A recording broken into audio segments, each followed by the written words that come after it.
anxiety throughout my life, but more so probably in the past 10 years. So um, I, on a testimony side, I feel that it's sometimes ironic how God will really just kind of flip your life around and turn you in a completely different direction.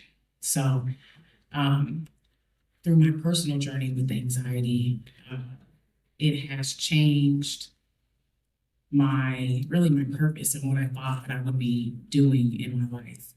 So I'm going to start with defining what anxiety is.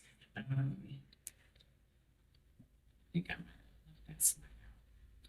So, but if you look at your handouts, we're going to talk about first what anxiety is. So, anxiety is an emotion characterized by feelings of tension, worried thoughts, and usually involves a persistent feeling of apprehension or dread that doesn't go away. And it can interfere with how you live your life. Anxiety is your body's natural reaction to stress, and it can occur even if there is no current threat. So many of you, have probably experienced anxiety. Anxiety is a normal, like function of the body, normal emotion. It's used typically to help the body to defend itself from, potential threats. But it becomes a problem when it's excessive or it's out of proportion. So, being Christians, living this life, sometimes life can get the best of us, and we allow our mind to just really take over, our fears to take over. And so today I want to talk about that and how you can overcome it, how you can live above it. So I want to talk about a little bit about the anxiety class we do here at the Temple. It's called Living Above Anxiety. And the reason why I chose that title was because, in itself, it speaks to the goal of what those of us that struggle with anxiety should have, is that, we want to live victorious and above, what we're feeling and what we're thinking, to not allow our minds to control basically what we do. And anxiety can be debilitating. I've had it to where it was, really debilitating. I couldn't drive for a certain period of time because I was so just, my anxiety was just overwhelming. And I would have panic attacks when I was driving or just sitting doing nothing. And I didn't really at first know what was going on with me. So once I started to kind of like really know myself a little bit better, I realized I have anxiety. And that was like the start of my journey to recovery and healing. So I'm going to go to the slide that talks about what are the symptoms of anxiety. So there can be two different kinds, mental symptoms and physical symptoms. Those mental symptoms can be excessive worry, intrusive thoughts. For those of you that don't know what intrusive thoughts are, just kind of like random, awkward thoughts that just pop up, and it's seems as if you can't get them to stop. Just I'm sure all of us at some point has had that happen. But irritability, trouble concentrating, restlessness, and hypervigilance. Hypervigilance is basically like an overreactive defense response. So it's, typically you have that defensive response, like if you were to be attacked by a dog or, somebody jumps out and scares you, your automatic, emotion is to defend yourself. So hypervigilance is kind of like having that guard up all the time and not being able to, kind of let yourself relax. Physical symptoms can include shortness of breath, tightness or pain in your chest, dizziness, heart palpitations, sweating, digestive issues like stomach pain, diarrhea, nausea, and fatigue. I feel like at one point or another, I've experienced all of those symptoms, and they're not fun. It's something that you begin to learn as you are going through anxiety. You begin to learn how to deal with these different things and how to cope with them. So the next slide is coping with stress and anxiety. Learning what triggers or causes your stress and what coping techniques work for you can help reduce your anxiety and improve your daily life. It may take trial and error to discover what works for you. And on the next slide, I'm going to talk about some activities that can help you when you start to feel overwhelmed. So I'm going to talk about 10 ways to help combat anxiety. So number one is setting yourself up for success. So like with anything in life, you want to make sure you're prepared. So some things that you can do to set yourself up for success are to incorporate daily prayer. You're laying the groundwork for your mind. That's something that I try to ensure, that I get in daily, at least an hour if I can. But that is a really strong coping mechanism that I use to help just kind of set the tone mentally for the day for me. Monitor your diet. So excessive sugar and salts and caffeine can cause your body to be more anxious. So watching that, monitoring those things, changing what you feed your brain. I think this is a really, really important one that a lot of us don't really recognize, that we don't really see, because it's not like a tangible thing that we can grasp onto. But feeding your mind with things that you're seeing on TV or social media, the music you're listening to, all of those things has an effect on your mental health. So if you're, watching a lot of LMN, Lifetime, things that they are illustrating, like killing or, just crazy stuff that happens. There's always that best friend or that sister that's plotting behind, the main character's back, stuff like that. Those are things that are going to unconsciously go into your conscious, mind. So, watching those things that might cause you to be a little bit more paranoid than normal. The type of music you listen to. So if you're listening to, now, I like Tupac. However, if you're listening to a lot of music that talks about killing or sex, drugs, all that stuff has an influence on your mind, and can shape, how your mental health, is during the day. So what I tend to do, especially if I feel like I'm in a certain mindset, you know yourself, so you can kind of feel when you're a little off, or you're not really yourself. What I typically will do is I have playlists, and I've talked about this in the class. I have different categories of playlists for different areas of like different topics that I'm experiencing, or different sensations. So if I'm feeling real anxious, I have a playlist that will talk about building up my faith, and talking about how God cares for me and how everything is going to be okay, just different things like that. Those are things that will help you to kind of keep your mind in more of a positive mindset, and kind of encouraging, so that you're not just allowing your mind to go through those emotions, and just intaking everything that's coming.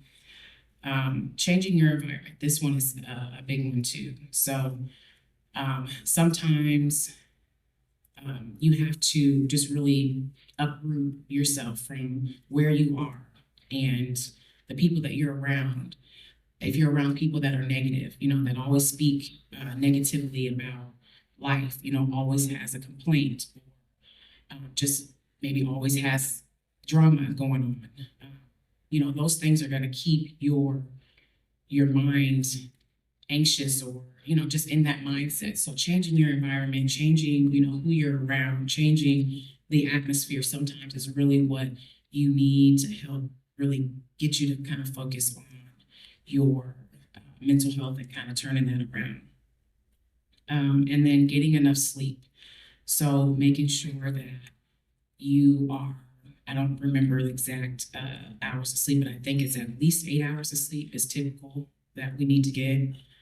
You'd be amazed on how just doing one or two things in this category, how you'll see the difference, if you start to do it over a week's time. Number 2, understand who you are and that you are a child of the Most High God. Knowing that,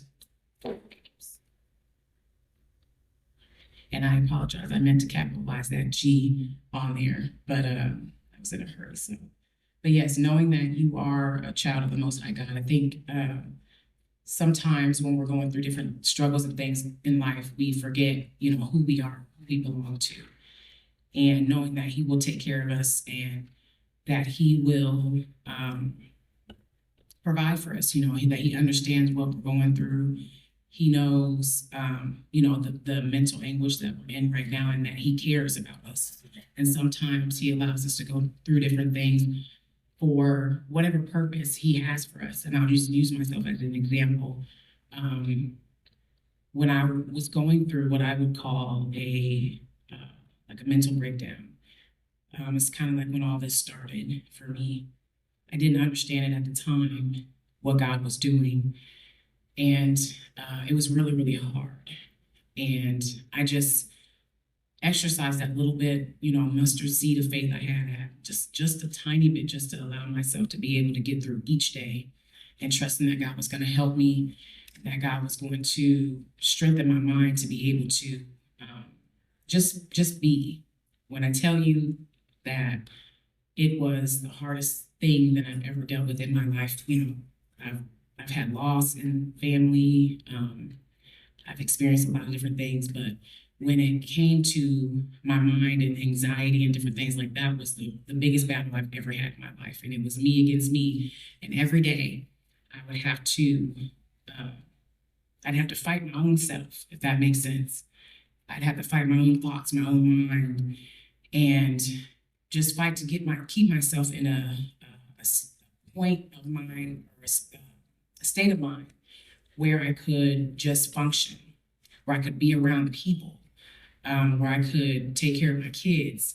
So it was a journey for me, but looking back now and seeing, how what God has developed in me and how He has helped me. I'm nervous right now, but God has done, it's just amazing when I think about where I came from, and would never have thought 5 years ago that I would be doing anything in regards to mental health or anxiety, let alone standing here in this pulpit, talking to you guys about this. So God knows what He's doing, and He knows how to get you, where you need to be in your purpose and doing what you're supposed to be doing.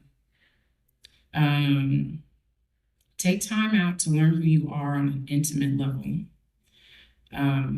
That is something that was a big part of my journey, being able to really sit with myself. And that might sound like kind of weird, but if you've ever gone through, I guess I would call that was my wilderness experience. But if you've ever gone through a stage of life where it was just you, like you had everybody, you had family, you had, people around, but it was just like you were by yourself and no one else could help you but God. Like, you had maybe your crutches that, you would go to when something was wrong. And they would encourage you and, kind of pat you on the back and say you can make it. But when you get to that point where it's just you and God, that is a time where you can begin to really get intimate with who you are, what triggers you. You would be surprised at how many of us don't really know who we are, internally. We walk with ourselves daily. we see our reaction, but we don't really see, ourselves, who we are, and knowing, the different things that um, cause us to respond the way we do. And if you've ever sat down, in front of a therapist or someone that really was honest with you and pointed out, like, hey, this is a potential, problem for you, or potential, cause of why you are. And it was kind of like mind blowing, like, wow, like I never really thought of it like that, or I never really knew that. So that's a really, really important, that's probably one of the first steps in dealing with anxiety and trying to um, even know what you're dealing with, is being able to sit down with yourself and get to know who you are.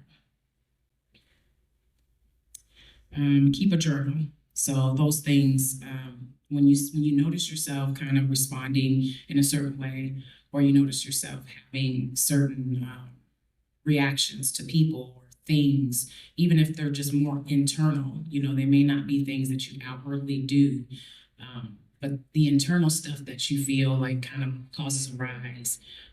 Pay attention to those things, note those things, note where you are, write down where you are when those things happen. An example could be, a woman, every time she cooks toast, she freaks out, or she starts going into a panic attack. And you'd be like, okay, it was just toast. Well, the backstory behind that could be, maybe 5 years prior, her husband was cooking toast, and he forgot about it, left it, got in the shower, the house caught on fire. She was sleeping in the bed. Those kinds of things are, things that we may not really understand or know that they're affecting us, from previous traumas. And that's a big part of, dealing with anxiety. I feel like a lot, especially as Christians, there's a lot of traumas and just experiences that we've dealt with that we never really dealt with. We've never really been able to get to the root and the core of why we're feeling this way, why we're reacting this way, and being able to deal with it and move on and live above it. So yeah, that is really important to keep in mind. Number 4 is learning to say no, or not right now sometimes. I think this is a big thing. I'm a big, or I have been previously, a big yes person. Just, yes, anybody asks me to do something, yes, even if I'm like already above my limit or at my limit, just saying yes, because you don't want to disappoint, the people that are dependent on you, or, the people that you love. But sometimes for your mental health, for your anxiety, you have to say no. You have, or at least not right now. Like, yes, I can help you, but I can't help you right now. Like, I would do it, in a time frame when you're able to. And that's something in my journey that I've learned, and I'm grateful for that. People might get upset with me when I say, yes, I can help you, but at this time, and it's like, well, I want you to help me right now. I'm sorry. But for my mental health, for me to be able to be okay, I need to do this, I need to put this off and do this then. Don't procrastinate. That's a big one, and I'll be honest with you, I still am fighting that one. But procrastination will cause you to have anxiety, especially if you have like a deadline or something that you are supposed to be doing at a certain time frame. Procrastinating, I feel like those of us with anxiety, we procrastinate because sometimes the task that we're up against is overwhelming, or it seems too big to deal with or to digest at that time. And if you get like that, I do sometimes, where I'm just like, okay, this is complicated. One thing that I've learned to do is to section things, to cut them in smaller pieces, to be able to get what I need to get done. So, you have something due, or you have a deadline that's in a week. You start that day and you just do, a section of that. then the next day you add to it. That way you're not so overwhelmed with, trying to do the whole, bit all at once. Give yourself plenty of time to get ready so that you're not in a rush. So that includes like church, or anything, work, school, whatever it is, being able to give yourself enough time. So that means you're going to have to get up a little earlier, and that's something that I've started incorporating with, my kids' school schedule. Getting up earlier than what we'd like to, and it might seem a little excessive, like 5:45 in the morning or something like that. But being able to like get up in the morning and not have to rush. When you're rushing, that's going to cause anxiety. That's going to cause you to kind of be in a state of, where you're maybe snappy at people because you didn't have time to eat breakfast, or you didn't have time, or you forgot, your phone or your wallet, whatever it is. So just give yourself plenty of time. Don't procrastinate. Number 6, release the opinions of what others think of you. This is huge. In time past, for me, that has been something where I've always felt like it just was a struggle, going all the way back to like some of my childhood feelings, like being teased, being picked on for being different. I've always felt like I was different in school, in my family, just the odd, kind of just not like everybody else. And so always having the thought, like, oh, if I do this, they're going to think this of me, or, if I'm wearing this, or, whatever, just being able to release, other people's opinions of who you are or what you do. That can release a whole lot of, anxiety in that, because you feel like you can be free to be who you are. And I feel like everybody should be, should get to that point to where you can freely be who you are and not feel like you have to be like somebody else. And that kind of gets me to number 7 and number 8, but be authentically you. Don't feel like you have to fake to be somebody else, or to be, even if you're doing the same thing as someone else, doing it in your uniqueness. And I've seen that, here at church, or, at work, and I often think about like how when you're being who you are authentically, like how you get all these different versions of, and I may not be making sense, but I'm trying to explain it in the best way I can, but how you get all these different versions of results. I guess an example that I can give would be when I think about like singers, and how different some of the voices are. You think about like Adele, how I can't really think of a whole lot of people that sound like her, or, just those unique voices. Same thing with you as a person, being authentically you, because no one else can do what you do in the way that you do it. And each of us have a purpose, and a way that God wants us to affect somebody. So if you're acting, or you're, doing it in the way of, how somebody else does it, you may not be able to reach those, that God should reach. And learning to accept you for who you are. Do what you can do until you can do better.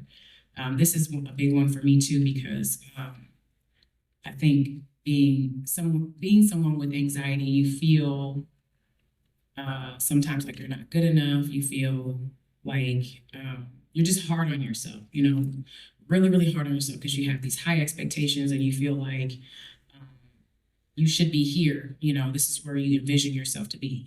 And when you're not able to, at that point, get there, you're really hard on yourself. You really feel like, you're a failure.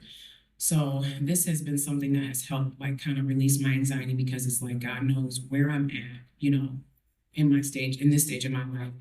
And I just, can accept me for who I am, regardless of, how anybody else feels about it, regardless of how I feel about it. At that time, I am who I am, and God made me to be who I am. So that has helped me, to be able to kind of relax a little bit.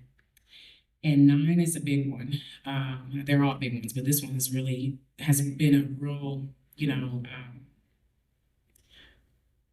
evidence-based thing for me in my life, speaking positive words of affirmation over your life.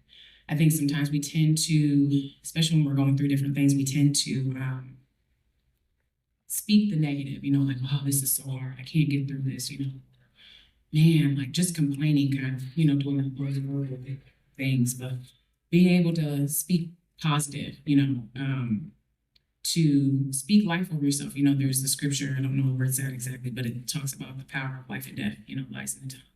And that is so true.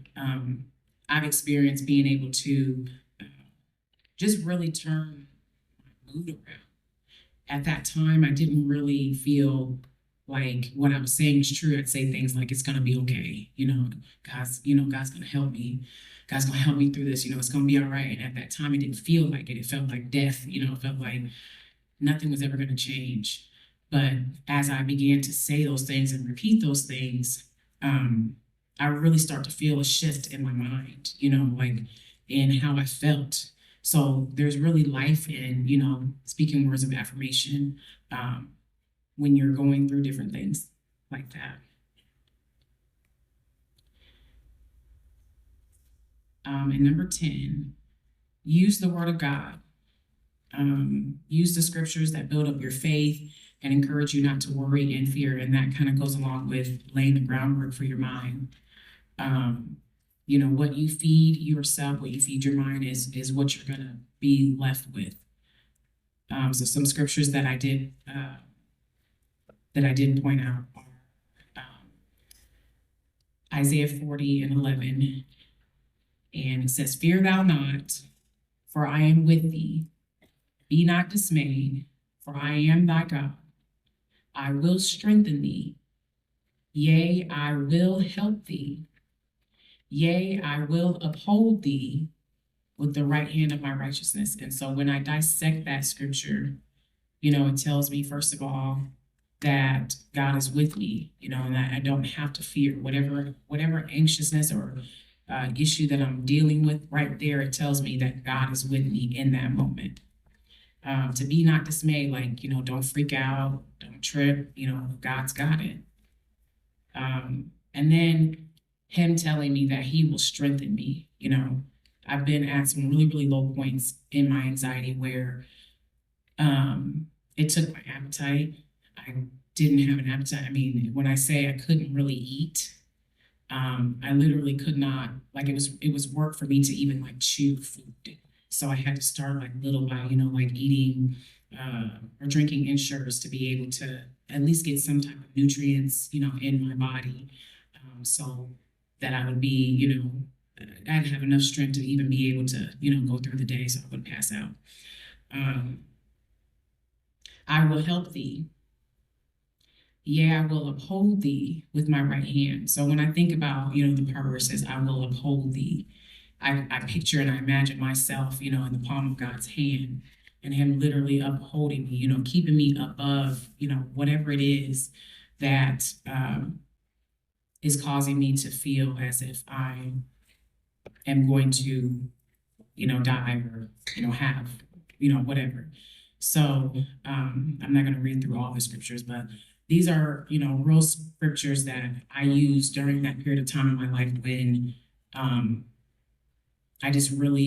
was at really, really weak and feeble, mentally low point, and I couldn't help myself, really, truly. I mean, I did what I knew, which was to pray and to read God's word and find, the areas where God was talking to his people about, fear and anxiety and being able to not allow myself just to go with what I was feeling. And then there's additional scriptures too. So at the end of the day, the theme that talks about the theme for the convention, is what is it, Victorious Church or something? Triumphant Church, thank you. So this is, I think this is really kind of goes along with what, that theme is, because, when you're living above anxiety, when you are allowing yourself to just push through and not be acceptable or susceptible to, your mental, your thoughts and your environment that, tells you opposite of what you are feeling. It really can change your life. Romans 8:37 talks about, nay, in all these things, we are more than conquerors. So knowing that, whatever it is, especially, when it comes to mental anguish, that's probably one of the hardest things that a person can deal with, because it's something that is internal, something that is not easily controlled. And being able to not allow your mind to just go with the wind, and being able to say, something different other than what your mind is telling you. So that's all I have. Are there any questions, comments, or anything that anybody would like to? Yes.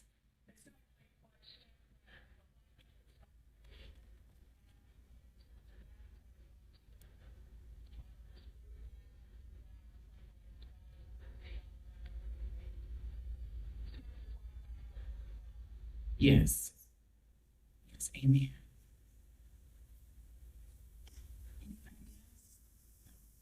Um,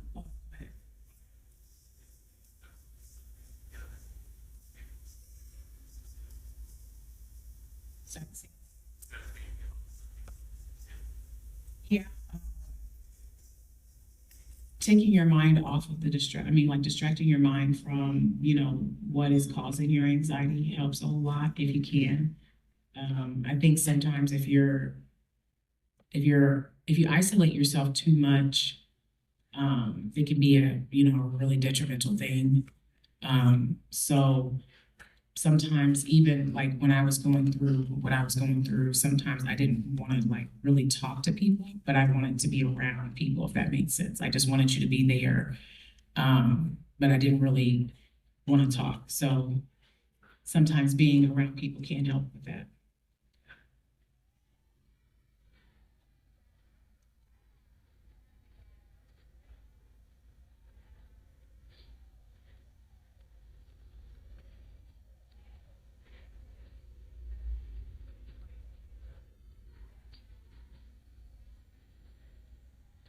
Yeah.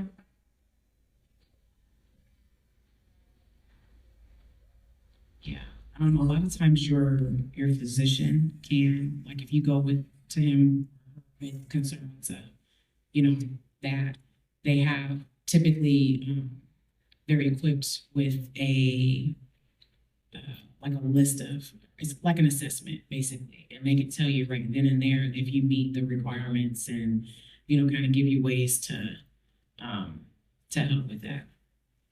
So definitely life circumstances can cause uh, anxiety, and if they go untreated, they can cause either an anxiety disorder or other mental health issues like depression, and just kind of snowballs. So really, when you see yourself kind of having some of these symptoms, you should begin to seek help, whether it's talking with your physician. Yeah, I mean, you can easily like look at, go to Google and look up, those different things. It is in the slide, and I think it's, no, you're good. Um, I didn't put it in the sheet, but yep. It's typically, like just intrusive thoughts, excessive worry, like, anxiety is a normal part of, our lives. So experiencing it when it's, typically like it's an event or it's something that, comes up and then it goes away once the event is over. But, when you have excessive anxiety is when it's, so things like that. It can cause, yes, absolutely. Yeah. Yeah.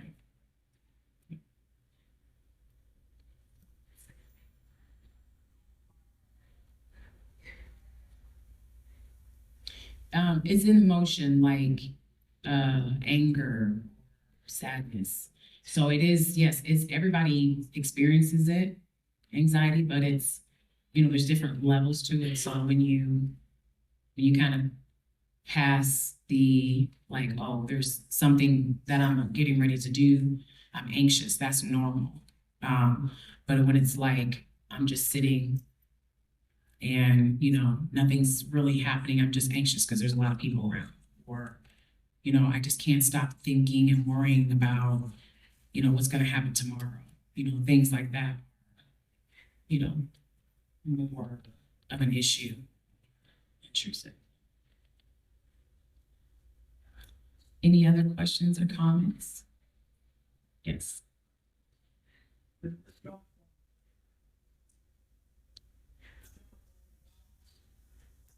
um the best way to answer that is it can, like, the stress hormones, adrenaline and cortisol, can be off balance. So to answer your question, yes. And that kind of is more of a biological thing. Some people do have like a deficiency in cortisol, like, or the happy hormone. I can't remember what it's called right now, but some people do actually have a deficiency. So like when you think about illnesses of like the heart and the lungs, those are common organs that we think about, like, if you're sick, but also the brain is an organ as well. So it can get sick, it needs hormones and, nutrients just like every other organ in the body. So when you don't feed it with the nutrients that it needs, or if you're, just biologically deficient of one of those hormones, then yes, it can cause issues for you. And that's more of a medical, side where you need to get.